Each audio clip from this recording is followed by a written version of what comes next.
Doing? Yeah, everything's good. Have there been fears that have plagued your life recently? Last, I don't know, 24 hours, last week or so. Tears, any fears? Any pains that you've endured? Any hurts that you've had to go through in your life?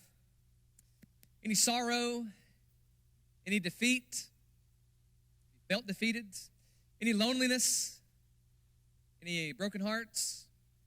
You get it. I could go on this list forever, and there are all these descriptors of what's going on in our lives. And regardless of if that's happening to us or not, we're coming in here and we're putting a smiling face on. We're shaking hands. We're smiling. We're waving. Everything's good, right? Because we're hiding some things maybe. And I had this question about, it's on the screen, what if we're hiding right now what the world needs to see? And we come and we smile and we have a good, we always seem upbeat and things like that. But what if we're hiding our real selves? And what if the world needs to see that? Let me be up front and say, I got some sermons for people who have it all together. This is not one of them. All right, I've got some sermons for people that have it all together and really believe that they have it all together. And this is not one of those. This is a sermon for people who have made a mess of life and they know it.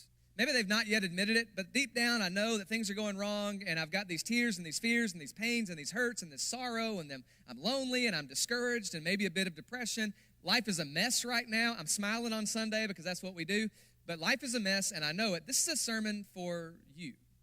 We are finishing up this morning this series on rated R passages, and we've looked at some really difficult texts. We talked about Samson. We've talked about animal sacrifices. That's a bloody one. We talked about Abraham and some lies and some Sodom and Gomorrah stuff. We've talked about David and Bathsheba. We talked about a lot of dark issues.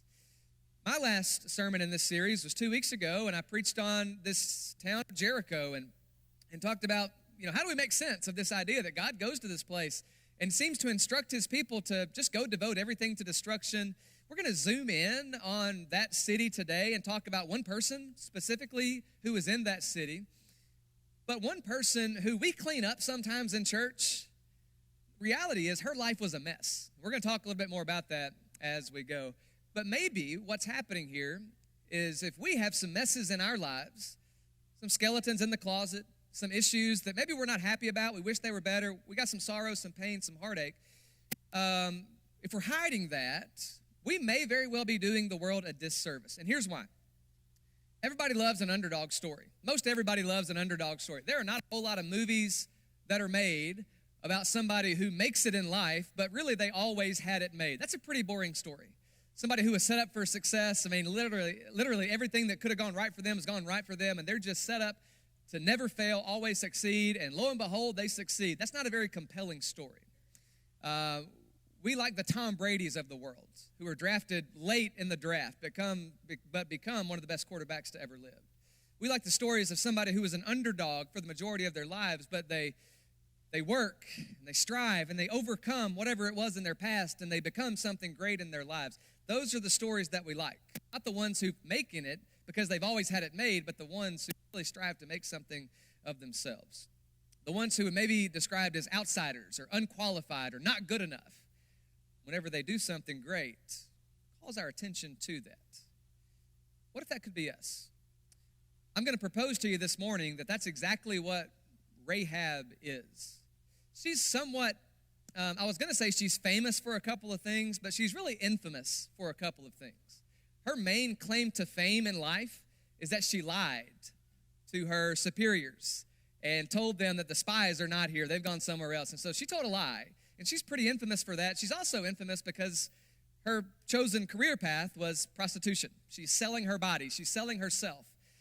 And so that puts her behind the 8 ball immediately. That's a struggle that she's got. That's a struggle that she has to endure in her life. It's a mess. But for some reason, and Lynn read one for us just a few minutes ago, for some reason, she's included in the New Testament as a model of faith, as somebody that we should maybe even aspire to live like she lived. And I'm left with the question of, why would God use somebody like her? Why in the world, like out of all the people who'd ever lived in Old Testament history up to this point, why are we pointing to somebody like Rahab, who we know infamously for a couple of big deals? Why are we pointing to somebody like her? Why would God use her in his mission? And why would God use, if this is us, why would God use us in his mission? If you're in Joshua chapter 2, you're going to read just one verse, and you're going to find out pretty much what you need to know about Rahab up until this point. Joshua, the son of Nun, chapter 2, verse 1, sent 2 men secretly from Shittim as spies, saying, "Go, view the land, especially Jericho." All right, scouting it out. And they went, and they came into the house of a prostitute whose name was Rahab, and they lodged there. Okay, so right on the surface, we got some information that we've got to unpack a little bit and try to figure out what is going on in this life. Well, what we found out so far in one verse is that Rahab is a pagan woman who sells her body. Now, there are a handful of reasons why someone would choose that as a career path. None of them are good, okay? There are a handful of reasons that somebody would fall into this kind of life, and there are no good reasons. My guess, and we're not going to find any background of Rahab anywhere in the text at all, but my guess is that we find her in this situation because her life has been filled with some of those things we listed earlier: tears and fears, hurts and pains, loneliness, even whenever there's a man in the room, as lonely as she can be, sorrows, discouragement, defeat, depression. You think about people in our world who are suffering through this kind of existence and this kind of life right now. That's their life. That's life as they know it. Couldn't have been that much different for somebody like Rahab several thousand years ago. This is her life. It is, at best, a mess. There's really no way around that. And I know that when we talk about this story in church, a lot of times we don't talk a whole lot about it. It's one of those words that we kind of skip over real quick and say, yes, she lied and she didn't really tell the truth about some things. But God used that. No, her life is dark. And we do ourselves a disservice if we overlook that. Her life was a dark life. It was full of sorrow and pain and hurt and tears and fears. Unqualified would be the least, right, we could say about her. Outsider. I mean, probably nobody's wanting to hang around Rahab at the party. She's not the person that you're going to go spend your time with willingly in most of our worlds. And the reality of that is that she has made a mess of her life. Maybe she was born into it. She has some kind of family, we know that. But maybe she's born into this life. Maybe her family could not provide for themselves, and so she's got to figure out, what in the world can I do to help provide for my family? And this is it. It's not a good situation. Again, sometimes we read through these stories, and we're pretty good about saying, well, that's just how people did things back then. It is, yes, but it's not good. It's never meant to be viewed in a positive light at all. Her life is a mess. But you know what? She's not alone. I think every person that we've talked about in this series of Rated R sermons has had some sort of mess in their lives. Last week, Scott talked about a guy who was basically living in a graveyard. That's a mess of life. We talked about Abraham some, and Abraham, he's kind of a model of faith, the father of the faithful, something like that, whatever we call him. But he had a lot of tests in his life that he absolutely failed. Lies, going outside of God's will to try to do his own thing, to preserve the promise, you name it. Abraham was probably engaging in some of those things. Samson, man, what a dark story that, again, we clean up pretty good. What a dark story of somebody that has made a lot of bad choices and never learns from their mistakes and thinks that they're way more important and powerful than they really are. That's the life of Samson. David, great King David, man after God's own heart, but he's engaging in really shady activities, not where he needs to be. Wants another man's wife, murders a few folks along the way to try to save himself. Not the picture of the guy that you want to be, right? They all have a past. There are dark places in all of their lives.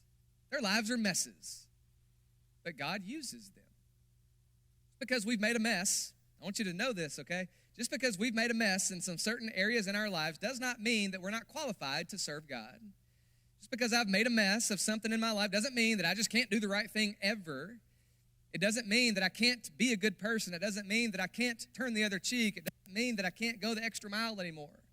It doesn't mean that I have to return evil for evil. I can do better than that, right? And so I'm not disqualified. I'm not unqualified. Maybe that's how I feel, that if I've got a mess in my life and you got a mess in your life like Rahab's got in her life, then we may feel like we're an outsider. We may feel like we're just not good enough or not able to do anything right, nothing good. There's nothing good within us. But that's not really what happens in the life of Rahab. If you keep reading, you're going to find that the story plays out. So here's what happens. I'm going to give you a brief summary until we get down to verse 8. So Rahab is in the land, and Rahab is in Jericho, and some spies have been sent from Joshua to go scout out the land and see what's going to happen here. And then Rahab's going to hide them. Let's just read it together here. Let's go down to verse 2. It was told to the king of Jericho, "Behold, men of Israel have come here tonight to search out this land." And then the king of Jericho, he sent to Rahab and said, "Bring out the men who've come to you, who entered your house, for they have come to search out this land." But the woman had taken the 2 men and hidden them, and she said, "True, the men came to me, but I did not know where they came from. When the gate was about to be closed at dark, the men went out, and I don't know where they went. Pursue them quickly, for you will overtake them." Okay, but that wasn't true. She had brought them up to the roof and hid them with the stalks of flax that she had laid in order on the roof. And so the men pursued after them on the way to the Jordan as far as the fords, and the gate was shut as soon as the pursuers had gone out. But the people, the spies, they were still inside. Okay, so here's Rahab, woman who's made a mess out of her life. She's selling her body, and that only happens for a few awful reasons. But that's where she is.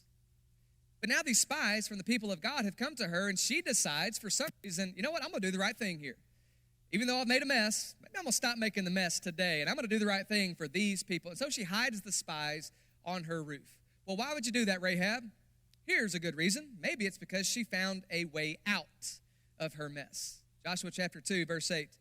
Before the men lay down, she came up to them on the roof and said to the men, "I know that the Lord has given you the land, and that the fear of you has fallen upon us, and that all the inhabitants of the land melt away before you. We have heard how the Lord dried up the water of the Red Sea before you when you came out of Egypt, and what you did to the kings of the Amorites who were beyond the Jordan, Sihon and Og, whom you devoted to destruction." She says in verse 11, "And as soon as we heard it, our hearts melted. There was no spirit left in any man because of you. For the Lord your God, he is God in the heavens above and on the earth beneath." Now, there are a handful, 5 or 6 times in the book of Joshua where there's a similar message, where, kind of the phrasing is, "And the word of God," or "the word about God came to these people." It happens in chapter 5, verse 1, chapter 9, verse 1, chapter 10, verse 1, chapter 11, verse 1, and on and on. And every time, except for one, when the word of God went and people heard about what God had done and how God had conquered this territory and dried up the Red Sea and gave this land to his people, when they heard about what God was doing, his fame was spreading, and it was met always with either fighting. Sometimes you're going to read about people who say, "Okay, this God's armies have made it to our land, and so let's mount up and let's charge and let's get our battle people ready and let's fight him." It's met with either fighting or great fear, all right? They are absolutely frightened, afraid of this God. So most of the time, it's either met with fear or fright, or fear or fighting, except for one. And the one time that it's met with something different is in chapter 2, where Rahab says, "Look, I saved you here. I put you up on the roof here because I heard about your God. And I heard about what God had done at the Red Sea, and I heard about what your God had done whenever he beat those kings and the Amorites and gave you that land. I've heard about your God, and whenever we hear about him, our hearts have melted." And so Rahab says, "We're doing the right thing here because we have heard about your God." She found a way out of her mess. Now, let me be really clear and say, it was not of her own doing. There's no way you can read this story and say, well, Rahab just kind of pulled herself up by her own bootstraps. I'm going to tell you a little bit about that in just a second. But let's get that out of our minds, because here's what's happening. It's a perfect mix of grace, faith, and works. I want to tell you why that makes sense here. It's a perfect mix of grace, faith, and works. The only way that Rahab heard about what God was doing was by his grace. That's the intent from the very beginning, that God would act in certain ways so that the nations around his nation would know who he is. That's grace.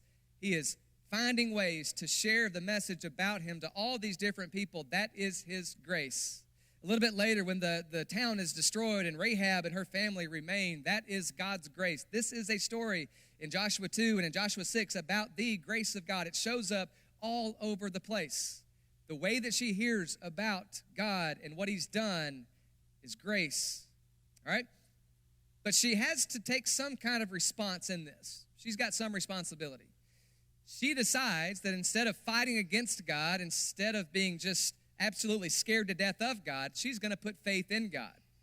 So she says, I know that I've heard about what has happened, and I believe it. I believe that God separated the Red Sea. I believe that God gave you this land of the Amorites. I believe what God has done. I believe what has been revealed to me. So there's grace, and then there's her faith. But grace plus faith leaves really nothing being done, and the spies probably die unless she takes action. So she says, let me put you up on the roof, all right? You go up on the roof, you hide from them. We'll get the guys who are looking for you out of town, and they're not going to harm you, and then I'll let you down, and just I'm asking that you save me and my family. That's Rahab's plea.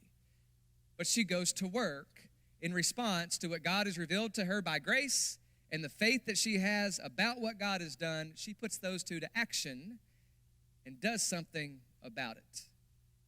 So Rahab is a picture of somebody who brings together the grace of God and her faith and her obedience and her works and saves herself and even her household. Long story short, Rahab the prostitute is saved. She and her household make it out alive. They overcome the mess that had plagued their lives. They overcome the destruction that was going to plague their city. So you would think maybe, good, right? What a great story if it ends right there. Rahab, this person with a checkered past, a dark past, has finally found a way to overcome that by God's grace and by her faith and by her actions. She has found a way out, and she's overcome her difficulties and all the fears and the tears and the pain and the sorrow. Those are behind her. That would be great if the message ended here. I mean, what a great story. Here's this person, Rahab, who becomes a great-great-great-grandmother of King David, and then a great-great-great on down the line grandmother of King Jesus. When he is born into the world, she is included in the genealogy of Jesus in Matthew chapter 1, verse 5. Rahab is there. This person who came out of this dark, checkered past has made it. She's overcome the mess. She found a way out. But what's interesting to this, or about this to me, is that she never leaves that descriptor prostitute behind. Let's look a couple of chapters later. We meet her in chapter 2, Joshua chapter 2, and she harbors the spies and pleads for her life. But in chapter 6, verse 22, they're saying, hey, when you go in the city, all right, you're going to devote everything to destruction, except, you know, she's not even given a name in chapter 6, 22. It's the prostitute's house. Not even like worthy of a name or even calling her by what her name is. It's just more about what she is than who she is. It's not a very comforting picture, right? And then even later, like when the New Testament writers are writing about Rahab and this great mix of God's grace and her faith and her actions. And in Hebrews 11, it's actually written in verse 31, and by faith, Rahab the prostitute harbored the spies, hid the spies when they came to town. And as Lynn read for us in James chapter 2, verse 25, when James is talking about Rahab as a picture of how important our actions and our deeds are, don't you know that Rahab the prostitute was justified by her works? I mean, couldn't we just say in Hebrews 11, by faith, Rahab harbored the spies? We'd all know who we're talking about, right? Or couldn't we say in James 2, you know, by faith, Rahab, or Rahab was justified by her works when she harbored the spies? We could have said that. But she never leaves the descriptor behind. And I wondered about that. Why? Why is it that she's not even mentioned by name in chapter 6, verse 22? It's not who she is, it's what she is.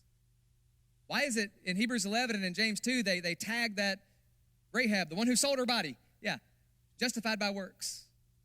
Rahab, picture of faith.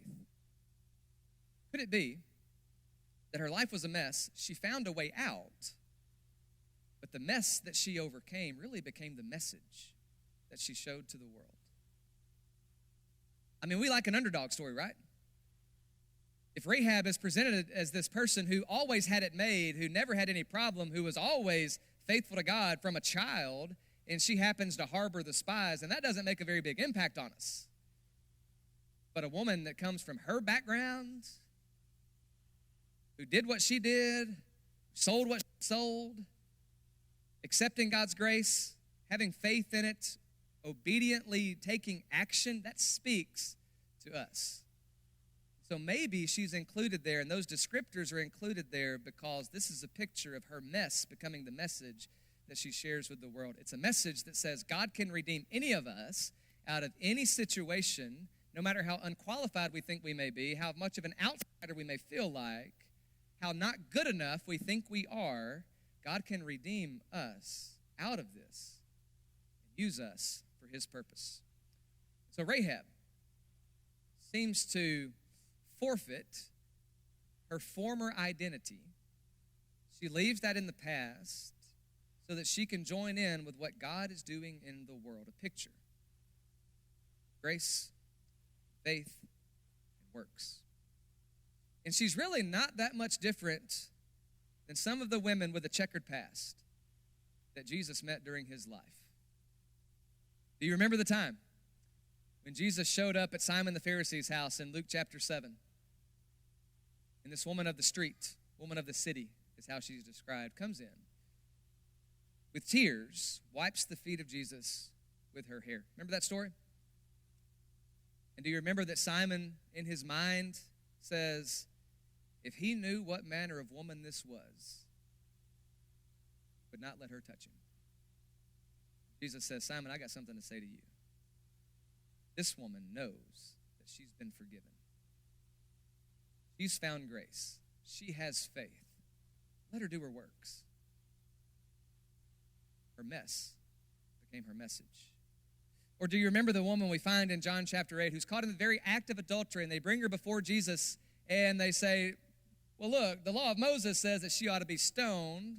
We found her in the very act. She got no excuse. She's coming from a mess, okay? What do you say we should do, Jesus? And you know the story. Well, let him who has no sin cast the first stone, and one by one, from the oldest to the least, they depart because they realize he got us. But then he looks at that woman, and here's the grace. He says, neither do I condemn you, but go and sin no more. Very similar. Lady shows up, dark history, checkered past maybe, made a mess of her lives. People caught her in the mess. They bring her to Jesus. He shows grace. Now, what we don't know in that story is whether she actually went and attempted to sin no more. We know about the grace. We don't know if it was met with faith and action. But at the end of the day, what happened to her is not my point today. My question is what happens with us. By God's grace, whatever mess you have found yourself in today, and again, this is not a message for people who are all cleaned up and got everything figured out. This is not yours. We got some of those. This is for people who've made a mess of life and know it. And need God's grace because you know you're not good enough on your own. And need help because you've got the tears and the fears to prove your struggles. You got the hurts and pains that have checkered your past. You got the loneliness. Even in this room of a few hundred people, you're lonely today. This is a message for you. That no matter where you are or where you've been or what kind of past you're coming out of, by God's grace, that mess can become the message that you share with the world about how God can redeem you from anything. I always think about Paul's language in 1 Corinthians 6 when he goes on a list of terrible, awful things that the people were engaging in. 1 Corinthians 6, 9 through 11. And he's talking to the church, the Christians, and he says, such were some of you. And it's not a good list. I mean, adulterers, murderers, all kinds of things. Such were some of you, but you have been washed, cleansed, sanctified, like Rahab, redeemed, by God's grace, mixing with your faith and your obedient action. You may still carry around the baggage of your mess. You may be the underdog story, but it may be a story that people need to hear about how your good, loving, gracious God redeemed you out of your mess, brought you to something better, made something out of that life. May have started in a mess, but you found a way out. Still carry the baggage. But that can be the story that the world needs to hear to know a little bit more about the God you now serve. Maybe you're here today and this has hit home because you know the mess. Maybe, again, hey, look great.